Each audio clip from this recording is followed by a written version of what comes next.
It's been well stated that American Farm Bureau is committed to helping rural communities thrive. That's why at the 2015 AFBF convention in San Diego, officials introduced the Rural Entrepreneurship Challenge, the first national business competition focused exclusively on rural entrepreneurs working on food and agricultural businesses. Earlier this year, 10 candidates were chosen to compete for a trip to the upcoming convention in Orlando. And although none of the Georgia companies who entered this year's competition made the finals, the Monitor still wanted to highlight their many accomplishments. Hey everybody, my name is Christy Wilkins. This is my son Dustin Fincher and my son Dalton Fincher, and we are Run to the Farm. I used to work for the corporate world for about 15 years, and I drove like crazy 5 hours every day, on the road, always gone.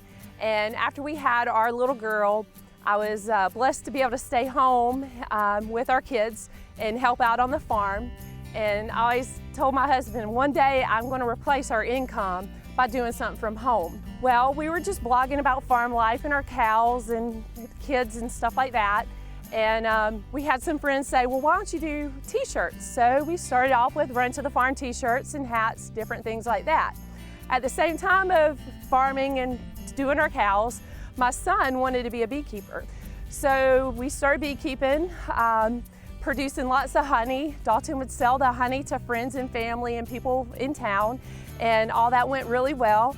And one day I started playing with the honey. I was like, I can make some sugar scrubs, and I could do honey in my hair and face mask and different fun stuff like that. So of course it was in the shower, and I noticed all my sugar scrub was gone. And I took it back into the kitchen to make some more. Well, later one night my husband comes in, and he's hollering, hey, come here. And I just knew he was gonna ask, like, bring me a towel or something. But to my surprise, he asked, where did that jar of that stuff go that was in the shower? I was like, oh my goodness, you're the one using this. And he says, yes, it cleans my hands so well, and my hands feel really nice, you know, afterwards. And I thought, this is crazy. He is not into anything like this, and if my husband loves it, the world would love it. When I was 9, I wanted to start beekeeping because I just loved bees, and they were cool because they flew around and they collected nectar and made honey. I wondered how it was made, so I became a beekeeper. Our whole family is creative with coming up with things like living off the land, living off the grid. I like to call our family our little frontier. I'm making necklaces, my brother's beehive, my mom's coming up with all sorts of different cool stuff like skincare and stuff. It's just really what we do. And I'm glad that I come from a creative family. I feel like my mom has really rubbed off on me a little bit because I'm always coming up with some cool ideas, and it's all up there.